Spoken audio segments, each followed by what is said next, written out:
Hey, it's your boy Crypto Expat, back with another video. In this video, we're going to talk about a few things. We're going to talk about a new project. It's called Diamond Lock. I'm going to give you my thoughts on that. Some exciting news from Sphere Finance. They are going deflationary. They will announce it in a few days. And just the what's going on with B&B Crops and Mountain Miner. I mean, there's so much FUD in the socials about those two. I'm going to set the story straight with that. And the China FUD with STEPN. You know, I keep on talking about STEPN, but you guys know that I've done videos on STEPN before, and you know, I keep it 100% real, so you guys can decide whether it's an opportunity for you to go in or not. Okay. So let's roll that intro and let's get into the video.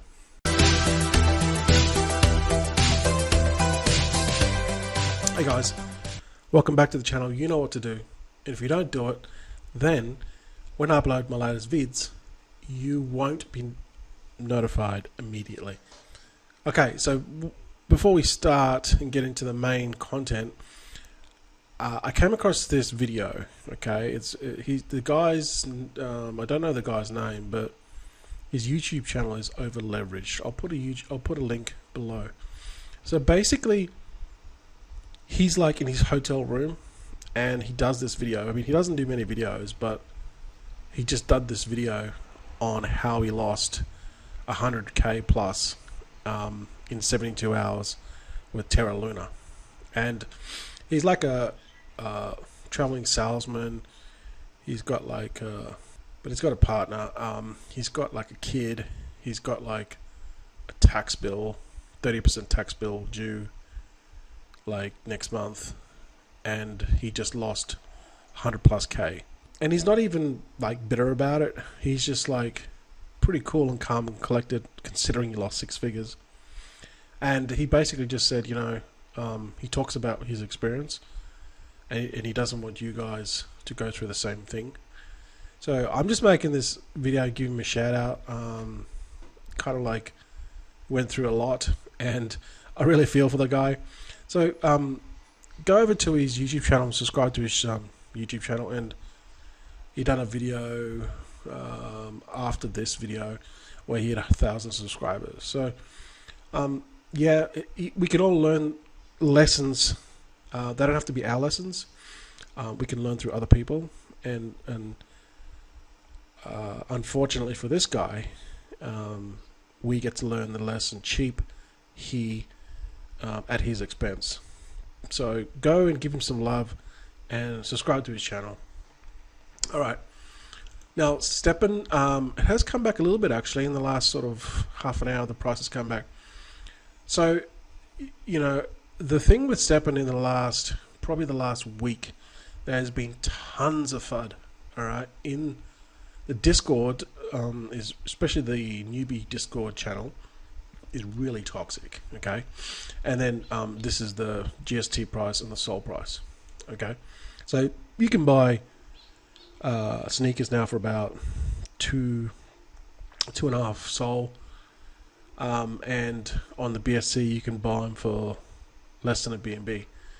Obviously, you know, these are like the lowest floor price on each one, but actually the price has gone up, which is good to see.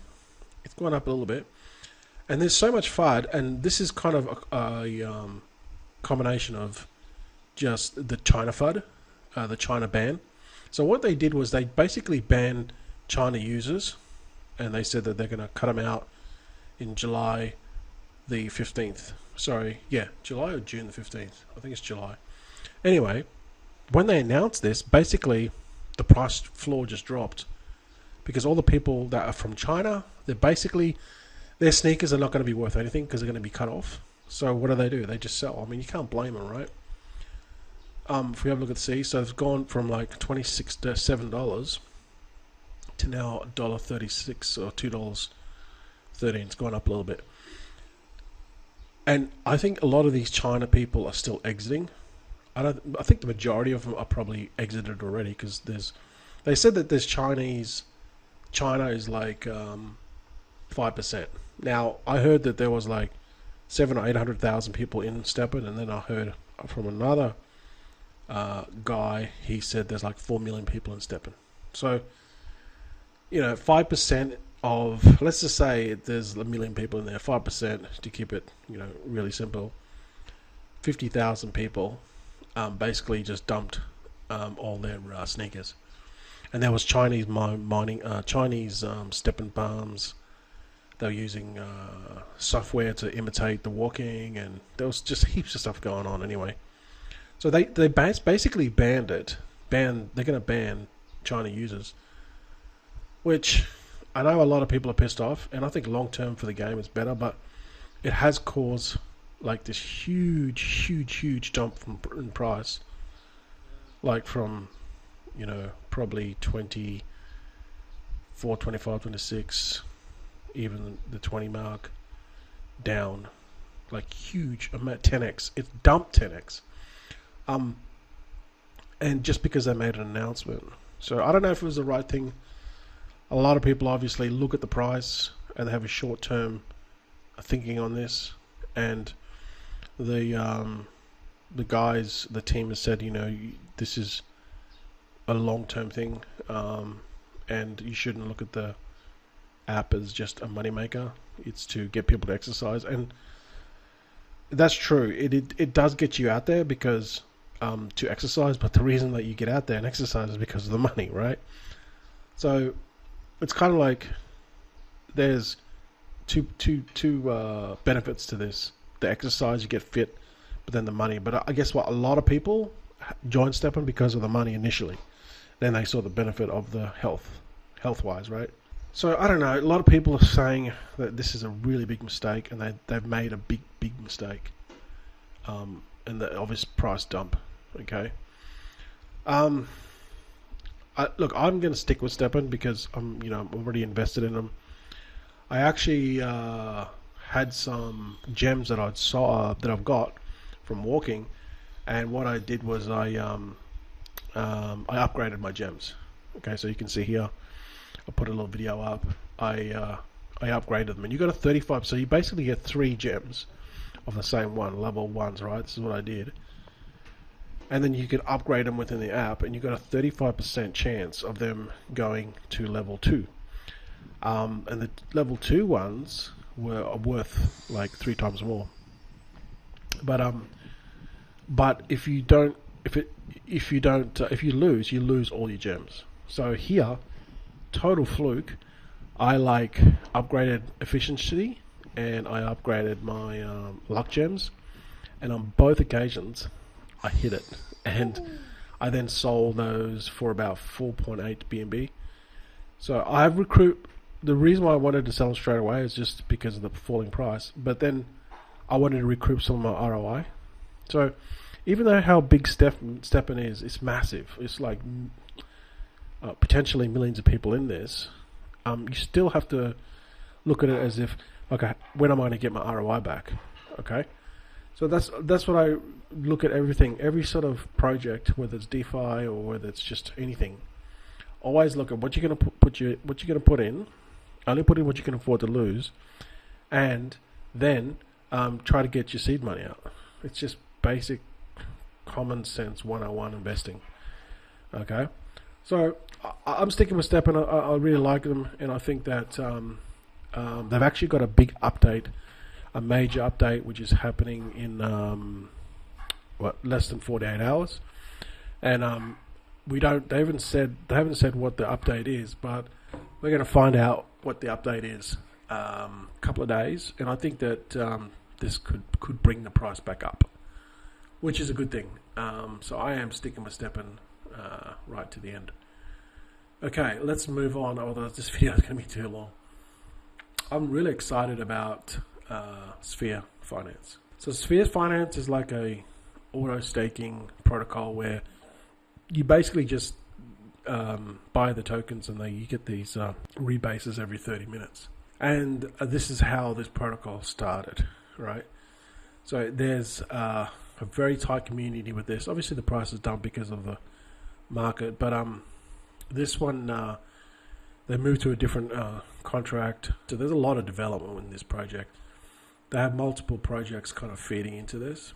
But now what they've done is they're getting rid of the rebase, and then they're now having they're going to a deflationary. So the problem with these auto staking protocols is every 30 minutes you're basically increasing the supply, and that's the problem.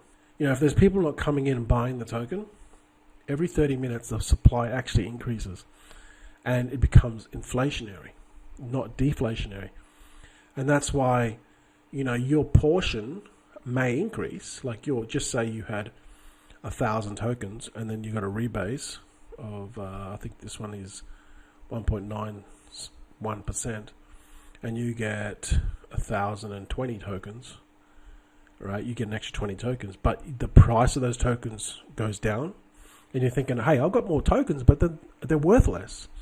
And that's because when you have a rebasing protocol like this, supply constantly increases.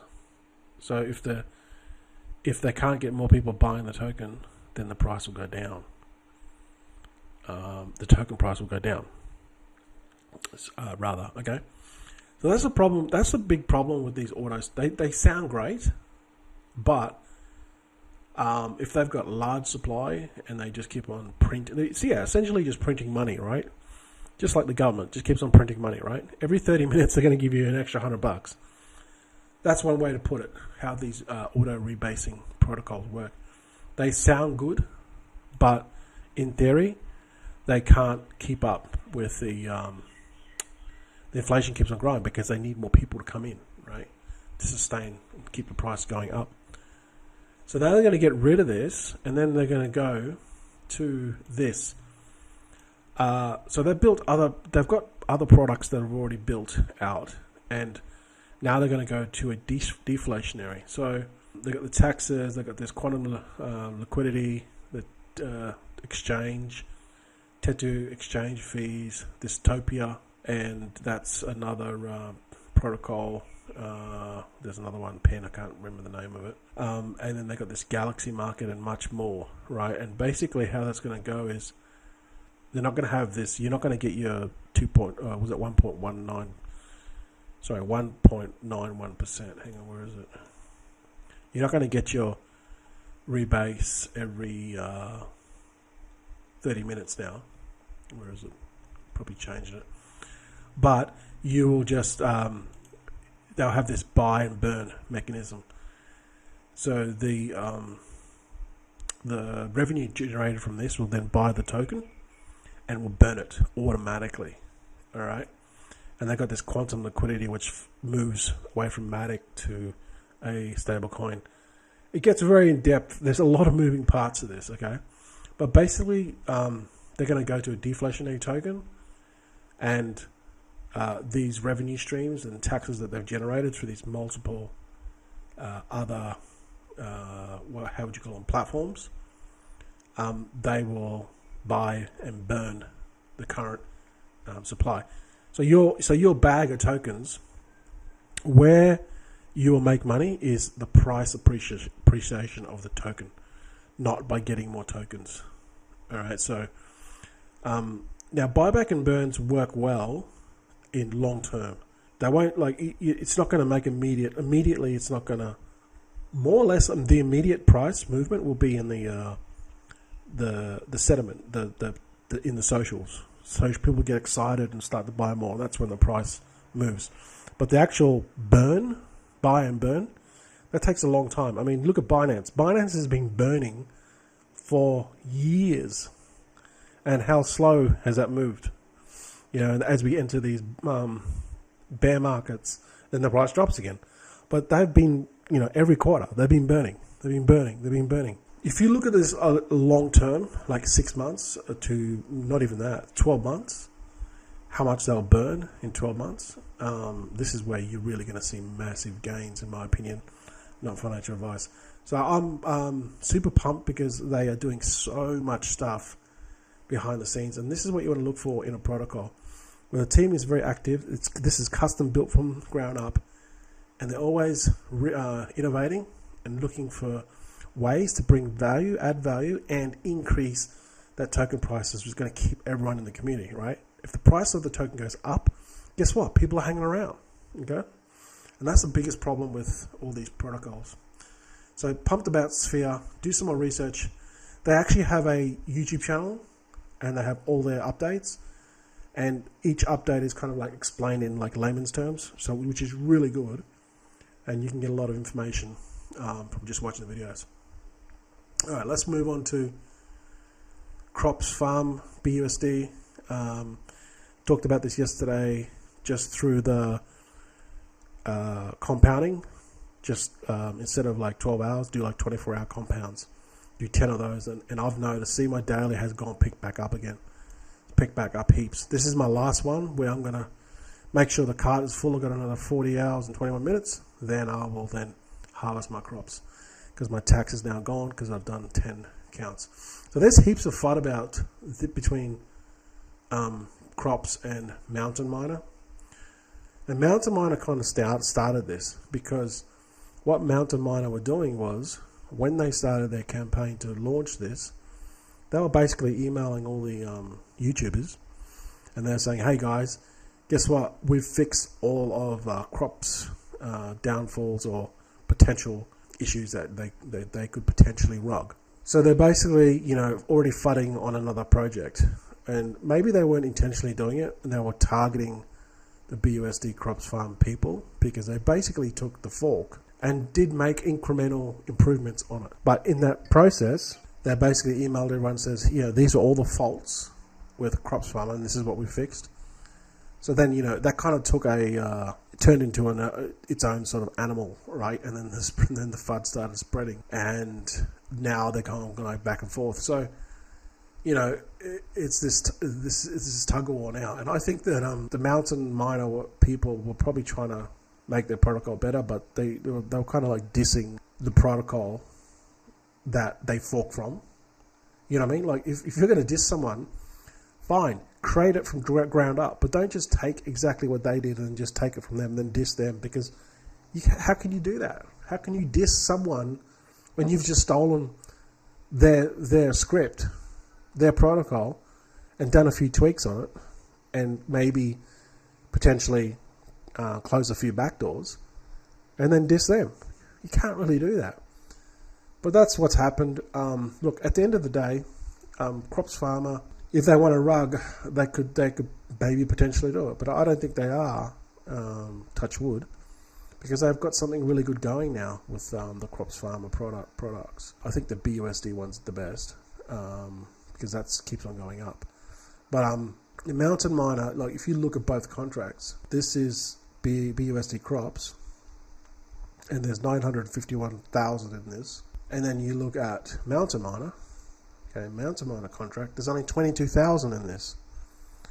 Yes, BUSD Crops was first to market with probably this revamped script of baked beans, and they've just improved it, right, with the long locked up rebakes, and they were kind of like earlier on. These guys here, maybe they've done better improvements, but they're too late to the party, because now when they launched, miners are pretty much done, right? The average baked beans miner would get like, I'm talking rewind like a month ago, would get anywhere from 500 to 900,000 within the first 24 hours.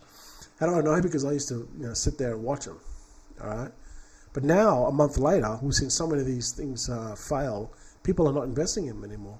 And that's why Mountain Miner has only got 22k in it. So would you put your money in it? There's no way I'd put my money into 22. There's only $22,000 in there. If I'm going to invest, I want to put where there's a lot of money, right? It's safer. So that's just my thoughts on it. They just need to focus on their own protocols and not worry about other people. But clearly, this is doing far, far better than this. This is not going to go anywhere. It's only got 22,000 in it. Anyway, that's just my thoughts on it. All right, we better move on because we don't want to make this video too long. This is the one I was going to talk about, Diamond Lock. Again, auto staking, auto compound protocol, right? The reason why Sphere moved away from this is because of the inflationary aspect, all right? And they have this anti-dump, anti-mechanism, but we know that there's no such thing as an anti-dump and anti-mechanism. Yeah, okay, withdrawal limit is 1% a day against unnecessary dumps, but, I don't need to explain what happened to LockPay, okay? And they have very similar 1%. This could be a LockPay fork. I don't know. It looks very similar. You get rewards every 30 minutes and 48 times daily. In other words, every 30 minutes there's inflation, right? And this happens 48 times a day. That it's gonna, the current supply is gonna inflate. So it's just like the feds, right? They're printing the money. Every 30 minutes, someone from the fed's gonna give you an extra $10, right? Your money's gonna be worth. It's gonna less and less. It's diluting. The value of that dollar is diluting every 30 minutes, 48 times a day. They got this hyperburn of 5% of the supply. That's not enough. The super compound daily rate. Again, the daily rate sounds great, and this is what tricks a lot of newbies. 2.3%, which is great. 2.3% daily rate. That seems a lot. But again, when you've got a supply that is constantly inflating, right, every 30 minutes, what does that do? If the demand is not there and this demand stops and the inflation keeps on continuing, which it will every 30 minutes, what will happen? The price will drop. So it doesn't matter if you get an extra 2.3% per day. When the price drops from, say, I don't know, example, $100 to $50, it doesn't matter if you're getting 2.3% extra. The price has basically dropped 100%. All right. So that's the biggest problem with these auto staking protocols. Doesn't matter. This is just a gimmick to get newbies to think, oh my God, there's so much money. But they don't really understand how these auto staking protocols work. They're inflationary. Okay. And that's the biggest problem with these. That's why I wouldn't touch these auto rebase. I mean, Sphere, which is one of the best protocols out there, they're switching from auto rebase. They realize the writing's on the wall. They realize, we can't have this inflation because people just dump constantly. So they've gone away from that, right? And they have some of the smartest people in that team. So, again, they have these other things, auto LP. They have this insurance bank, DML token, and this anti-dump, anti-whale mechanism, which they all say that. It's just buzzwords, okay? So as you can see, I mean, really, when you look at this, Diamond Lock, there's nothing really new about this. There's nothing, apart from like a website, I don't really see any reason to join this. I mean, you can, if you want to, you can go on PinkSwap and join it. There's 5 hours left. But in my opinion, I think you're pissing in the wind. You're just throwing away money because there's nothing new about this. This just looks like a fork of some protocol, LockPay maybe, or some auto. There's tons of these things. There's hundreds of these auto staking protocols out there.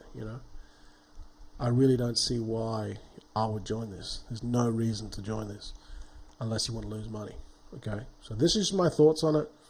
I've seen a lot of stuff in this space, and I just see the same things happening over and over again. But hey, if you're all for it and you want to get into it, you can still go on PinkSwap, find it on PinkSwap, and go for it. Knock your socks off. Alright guys, so that's my video for today.